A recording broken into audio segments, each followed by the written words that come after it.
अस्सलाम वालेकुम।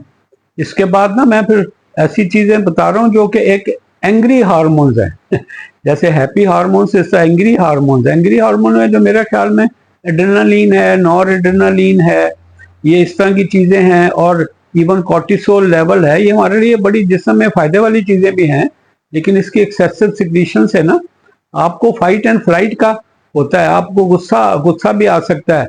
गुस्सा आना कोई अच्छी चीज़ नहीं है आपके सिस्टम के लिए। इससे हार्ट रेट बढ़ जाता है, ब्लड प्रेशर बढ़ जाता है, बॉडी का टेम्परेचर बढ़ जाता है, और इसके साथ साथ आपका हार्ट ब्रीदिंग रेट बढ़ जाता है। तो ये जो है ना, ये हमारे लिए अल्लाह ने मिकदार में अगेन सारे के सारे ब्रेन के थ्रू काम करते हैं। तो हमें ये फ्लाइट और फाइट के लिए तैयार करते हैं, बड़े प्रोटेक्टिव भी हैं। लेकिन इनकी एक्सेसिव रिलीज जो है ना, हम कहते हैं कि जी गुस्सा आया हुआ है जी, और जैसे चीर फाड़ देना किसी को, तो एड्रेनालिन पंप होती है, विच इज़ नॉट गुड। कि वो हार्ट रेट आपका नॉर्मली 70 पे चल रहा है तो एकदम आपका 130-20 हो जाए। ब्लड प्रेशर आपका 120-80 है तो एकदम आपका वो 180-110 हो जाए, तो वो फिर अच्छे नहीं रहते, प्रोटेक्टिव नहीं है वो, फिर आपके लिए नुकसानदेह हो जाते हैं।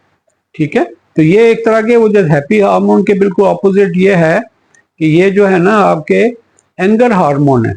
तो ये कंट्रोल रखें, और इसका सबसे बेहतर तरीका अगेन वही हैप्पी हार्मोन वाली जो चीज़ें हैं ना, वो आपको इसका लेवल कम करेंगी। और हैप्पी हार्मोन जो हमारे ऑक्सीटोसिन है, जो एंडोर्फिन्स हैं, और इसके अलावा डोपामीन है, वो रिलैक्स करती है, तो वो आपकी ज़्यादा होंगी। तो ये आपके लिए काफ़ी अच्छा है। ये मुख्तसर है, लेकिन चलें एक मैंने ये भी कवर कर, बार बार आपको तंग करता रहता हूँ, लेकिन मुझे भी आता है कि चले इतना जो चीज़ें आपने अपनी प्रैक्टिस के दौरान आपने जो सीखी हैं ना, उससे आपको किसी और को भी फ़ायदा हो तो अच्छा है।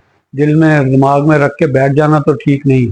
तो जैसे मैंने कहा था, मैंने पहले एक रिलीज़ की थी जिसके अंदर था कि हैप्पी हार्मोन्स, उसके बारे में कुछ बताया था। कुछ चीज़ें मिस भी कर जाता हूँ, लेकिन कोई राउंड अबाउट 80-90% कवर हो ही जाता है। फिर इसके साथ साथ मैंने उसके कहा था कि आपके कुछ और हार्मोन हैं जो सैड हार्मोन होते हैं, कुछ आपके खुशी वाले हार्मोन हैं जिसमें फिर आगे चल के कुछ सोने वाले मेलाटोनिन के बारे में है। इसी तरह लिखा गया लिटरेचर में, हम भी समझते हैं कि एक होता है ब्यूटी हार्मोन्स है।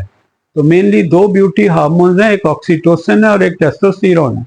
टेस्टोस्टेरोन जो है ना, वो मर्दों के लिए है, उसके मैस्कुलिनिटी, उसके मसल और आपका जो है ना वो अच्छा अच्छा लगता है। तो ये मर्दों का ये होता है कि वो मसल निकले हुए हों सारे, कोई बाइसेप्स और ये ट्राइसेप्स और शोल्डर मसल जो सारे अच्छे हों, तो ये जो टेस्टोस्टेरोन है ये मर्दों के लिए है।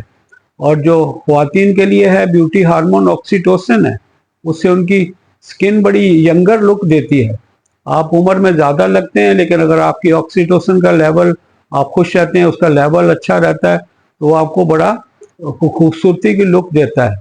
और हाइलोयूरोनिक एसिड वगैरह ऐसी चीज़ें हैं जो कि उस वो हेल्प करती हैं उसके उसकी सिंथेसिस में, और उसकी जाति की वजह से स्किन की जो लुक है ना यंगर लगती है। आपकी एज भी मे बी थोड़ा सा यंगर लगे आपके, आप 34 साल की हैं तो हो सकता है 28-29 की लगे, आपके लेवल अच्छे हैं। तो ये चीज़ें ऐसी हैं जो ब्यूटी हार्मोन कहलाती हैं, क्योंकि लोगों को नहीं पता है। मैंने कहा चलें आपको पता होना चाहिए ये, और इसके लिए कोई आपने क्रीमें श्रीमें और ये चीज़ें तो आपका, मेरा ज़ाती ख्याल है, आई डोंट नो क्या लोग एग्री करते कि नहीं, भट्टा बैठाती हैं आपका जिस्म का। अगर आप जितनी क्रीमें जो पोछा वोछा लगाते हैं, जो सारे मुंह को लेप कर लेते हैं, तो ये तो आपकी स्किन को वक्ती तौर पे ऐसे जल्दी लुक देती हैं। लेकिन नेचुरल ब्यूटी जो रियल लाइफ है वो आपकी ऑक्सीटोसिन है फीमेल के लिए, और टेस्टोस्टेरोन है मर्दों के लिए। तो डजेंट मीन कि आपको बाहर से आप इंजेक्शन ले टेस्टोस्टेरोन, वो तो फिर मॉनिटरिंग, बड़ी सख्त मॉनिटरिंग करनी पड़ती है मुख्तलिफ चीज़ों की।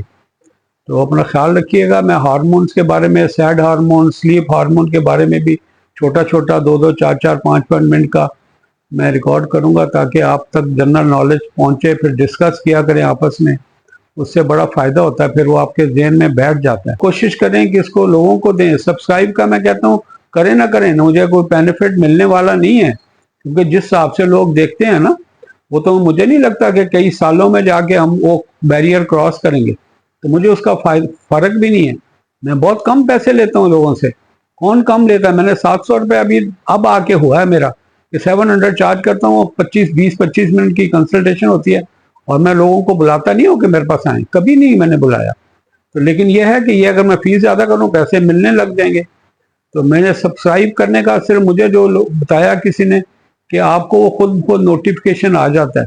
अब मुझे बैठ के ना सारे लोगों को अपने कांटेक्ट जो 1600-1700 मेरे टेलीफोन पे मेरे अजीज और कार पेशेंट हैं उनको भेजता हूँ। और अजीज और कार भी मोस्टली नहीं देखते, हमारे डॉक्टर कोलिग नहीं देखते, वो कहते हैं क्या है ये। हालांकि ये फायदे वाली चीज़ है, उनके लिए नहीं तो उनके इर्द गिर्द लोगों के लिए फायदे वाली चीज़ है। तो देखा करें और लोगों को बताया करेंगे, इसको देखें।